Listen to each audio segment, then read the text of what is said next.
Ndi Igbo ekene m unu na okwu jide ọdụ wee bịara ụbọchị nke taata zọgba okwu dele online nwoke a na-akpọ onye Oshi Ejiofor onye Oshi bụ a na-akpọkwana Matthias ji ndị mmadụ akọnspire Iri Ji onwe. He only takes glory in the downfall of people. Once ya ha na ahụ na nwa accident o ihe ọbụla wee mee gị n'ụzọ, Matthias wee fụ na ịbụrụ onye omenala bụ ụzọ eziokwu ya kpoligide gị sigichaa n'onwe ha na reality has hit you. Mgbe na-ajụ ya biko ndị anụ nwa na-etriti na-emechakwa n'onwunwe na reality adịghị hit ha. Matthias Ezeaku na reality adịghị hit ha, maka na ebe na-ekwu okwu si na eme ha n'obele si na reality hit na mmadụ enyenyenyenyenye anya omenala ụzọ eziokwu na ya eme nke azụta nke ọzọ.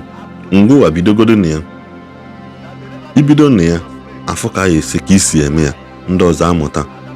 Zion mepee free hospital ọsọkwa nọ ndị bụ memba bịakwa ọ sị is open for everybody. Mana iji Igbo Love Themselves charity organization wee weli atọ ọnụ ya tụ ndị omenala bụ ụzọ eziokwu charity hospital.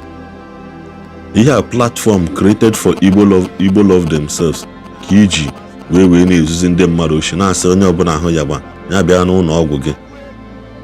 As long as no member Omenala bụ ụzọ eziokwu na that's the only way is nweta treatment. Ife hụ na aghụghọ dị ya ndị na-ama ihe na-asọpọtụ gị ekwughị mere mgbe ndị mmadụ amata ihe Matthias na-eme olugo oyelu more than 5-10 years.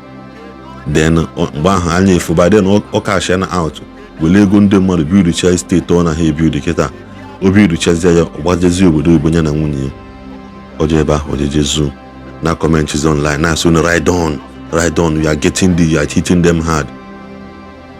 Mala na ihe onye gụnye ya na-eme ka ihe bụ ekpirima onye ya na-eme ka ihe bụ ekpirima kemgbe a sị ya weta account statement ndị Igbo Love Themselves o ji bawa mba njima na onye ahụ ekpirima ọzọ. What is hard in being transparent? Eweta ego ndị mmadụ eji heal ndị mmadụ na Matthias na-ewe 30% from that money. After 100,000 or 30,000 wee na-enye ndị bịa nri na-akwadokwa onwe ị na-agba microphone ị na-agbatara ndị Christians anya akwa ya na gị n'ọgba anyị adobe batrị gị na nekene na vidiyo kwunu ihe m na-ekwu ya arọbụ na-eguku na-etuzi dike na dimkpa ndị omenala bụ ụzọ eziokwu. Matthias erigo unu, Matthias erigo unu. Ndị omenala bụ ụzọ eziokwu African traditional religion. I am on gather here. So after my previous video I did days ago where I posted that Matthias and Ndi Omenala bụ ụzọ eziokwu are singing worship praising Jesus Christ's name, most of you came to my inbox to tell me that they never called Jesus Christ's name. Somebody even called me from Australia, one of them. Nah, buy ya na agwagi ya. Oh my God, you. Manu onye omenala bụ ụzọ eziokwu. Ona aba that they never mentioned Jesus' name on that worship ha na-agụ. Ka hapụgodu na-egwu ka ha na-agụ. That they never mentioned Jesus' name. That I lied. And that person also called me from UK. That they never mentioned Jesus' name. Dimi no na-ekwu ya. I told them to go back and watch that video and listen to that video carefully, that they will understand where I'm coming from. Unu na-agụ egwu, unu akwaya master, onye isi egwu unu ka ogene ya manụ m nke unu na-akpọ ya die. Na-agụ egwu ụtụtụ ọma. Ọ na-asị oke mmiri na-ebu ogbe dike na dị mkpa. Unu na-azị ya ụtụtụ ọma. Kedu onye ndị ụka na-akpọ oke mmiri na-ebu ogbe? Kedu onye ndị ụka na-akpọ dike na-adị mkpa? Kedu afa ndị ụka na-etu Jesus Christ? Kedu afa ndị ụka na-etube Jesus Christ na church? Ọ bụrụ m ga-agwa onwe na eziokwu, make una watch the video first. Just calm one down, gee ntị wee gee egwu a ha na-agụ ka i wee fụ oge boy na-agụrụ ha egwu na-eti oke mmiri na-ebu ogbe. Matthias a na-akụ aka na-eti ụtụtụ ọma dike na dị mkpa, ha na-agba egwu na-eti ụtụtụ ọma. ka mma ma ndị mbụ na ndị egede ka a na-etuzi oke mmiri na-ebu ogbe dike na dị mkpa na nke ikpeazụ a. Watch the next video first. I'm coming back to continue what I'm saying.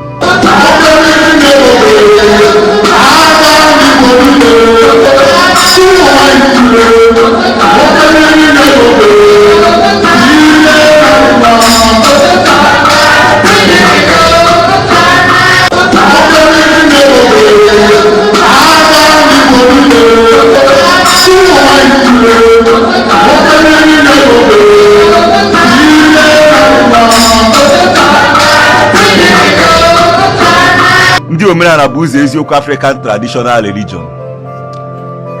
I mean, gather here.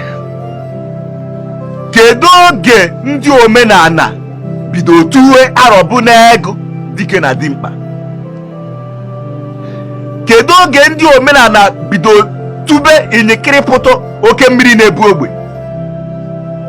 Kedu oge ndị Omenala bido tuwe arọbụ n'ego dike na dimkpa na oke mmiri na-ebu ogbe? Uru na ya na-preach kun na-acha azụ na Omenala.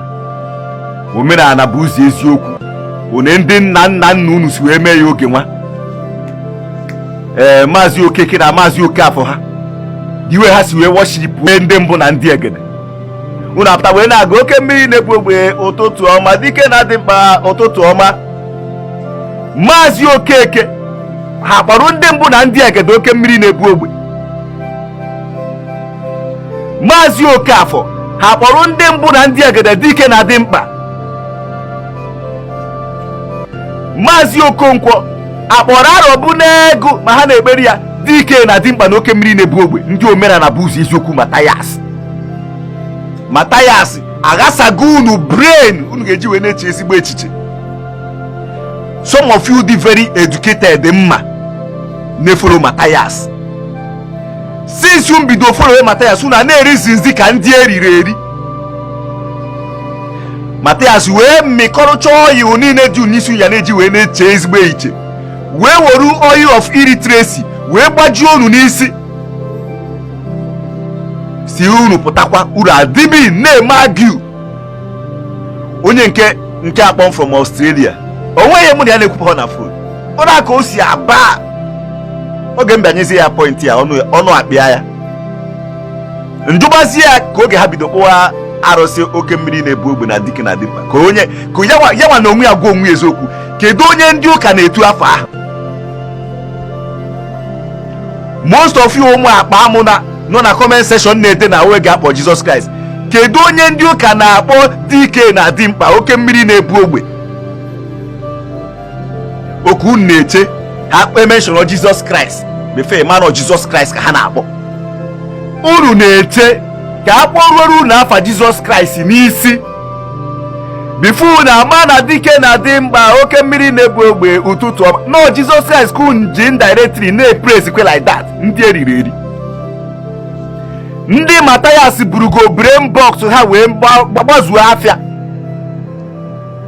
And you are mean arguing with me about Jesus Christ kun na worship. Amam na Matthias erigo unu normally. Mana amazi na Matthias richara unu se efere rikwuo ma change o kwesịrị inye unu. Ọkịta kan chọpụta na Matthias riri unu se efere rikwuo ma change. Onwezi ihe ọ na-aya emekwata ege. Uru na ya na-preach kun na-acha azụ na Omenala. Omenala bụ ụzọ eziokwu. One ndị nna nna unu si wee mee ya oge nwa. Maazị Okeke na Maazị Okafọ ha. Unu apụta wee na-aga oke mmiri na-ebu ogbe ụtụtụ ọma dike na dị mkpa ụtụtụ ọma. Ka nke unu abago digital. Ọ na nke unu abago digital unu agwa m o. I will drop na topic. Unu si ha na Omenala nke unu abago digital. I'm understand na unu change to modern ihe ndị ọcha na-eme na woterai. And that means na Matthias na contradict onwe ya n'ihe ọ na-preach. But it's obvious because others no na-eme Omenala. Meanwhile the ọ na-eme ụka in disguise. Una no na willingness to be deceived, especially like akpa amụ dịka Matthias. Una Matthias no na like nothing onwe ihe ya na brain. Una Matthias onwe ihe ọ na ya na brain ya sị unu oyeju nwe convince or confuse someone like me. siri m bịa ebe a na-ebi unu uche ka unu ghọta ihe na-eme ọ ihe unu ezuzu unu a na-akọsa ọnụ. Sometimes ana m emegoro some of you expect ị na-advise ya like off camera off social media unu akpọ ya si emena nke a ona ngwa mee nke ona nọ na contradict onwe ya ọ unu kwesịrị ị na-eme ọ bụghị ebe a na-aba mba na-enye defend rubbish. Unjoso na-awụ onwe unu n'ala na-emesi onwe unu ọ na-edefend stupidity ihe a Matthias na-ezuzu ifiri ị na-anọchitere ọgụ ịma na ihe anụ nyetere aka na-awụ ya na awụ ị na-eche ka ha mention ọ Jesus Christ befe ma na oke mmiri na-ebu ogbe dị ike na dị mkpa bụ Jesus Christ akụ na-etu ya according to ndị ụka unu na-akọjọ ofu afọ aka ha na-etu Jesus Christ ofu afọ a na-akụ na-use si nọ ndị mbụ na ndị egede ka ị na-etu oke mmiri na-ebu ogbe nye arọ bụ n'ego ka unu na-etuzi dike na dị mkpa. Ndị omenala bụ ụzọ eziokwu Matthias erigo unu Matthias erigo unu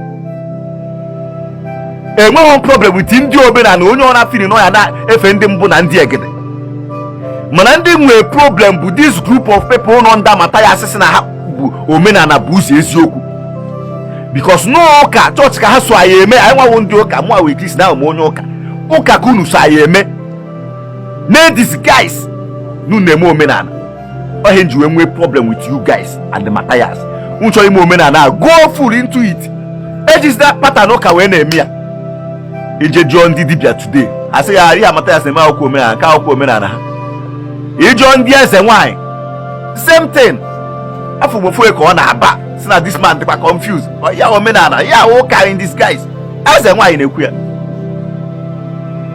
ijụkwa some age men nọ na village igosi asị na ya ahụhụ na isi eme omenala n'onye ahụ na ụka ka ọ na-aka siruru na Matthias pụta as confused as you guys could be unu na-edefend kwu ya na omenala ka ọ na-eme wee na-agụ oke mmiri n'ogbe ụtụtụ ọma chi dike na-adị mkpa ụtụtụ ọma. Ese m na anya dị unu ncha mma obi n'igwe achịgbugo onwe ya n'ọchị n'isi unu because unu dị confused. The 2023 Confucian Award should go to ndị omenala bụ ụzọ eziokwu Matthias ihe kwesịrị receive ịtọ.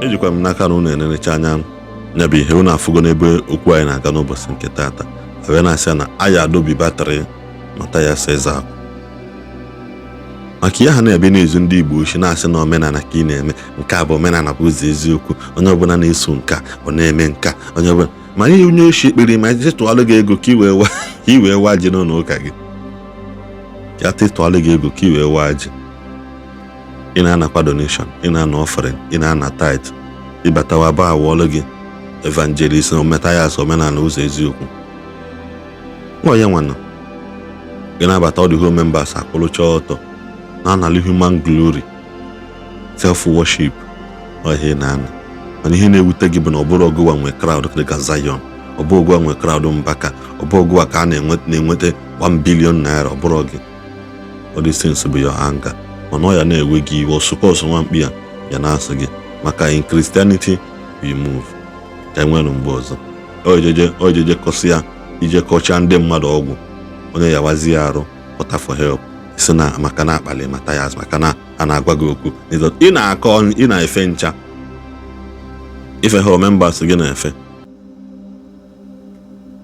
onye meta mpụ ọgbana na nke gị na-afọtọkọ ihe iji ya pụta nwa okwu ha sị na ihe ị na-eme wụ omenala ihe ị na-eme abụrụ omenala ihe ị na-eme wụ selfish worship to Satan to enrich your own pocket. Why you know frustration hit you very hard. Igbo love the phone, Igbo love themselves. Adawago. You get choose or zi patakwa. Iti nego de akwụkwọ lee na menka ọzọ. Na na ndị mmadụ na-eti na nke gị. Kedu ebe ị na-eti ihe niile anyị na-enweta? Na-emepe branch, emepe na nke Port Harcourt. Ọ da your spare pastor ga. Ọ ya ele gị lee ụlọ ụka ga. Nna ha agwa gị efile na nna atụ asị. Ọ ya ele gị. O lecha gị ole ụlọ ụka ga. Da guy nke eji mere Port Harcourt branch. Onye ahụ ka gị bụrụ onye oshi. Ekwa dị eji ese, ekwuchakwa m.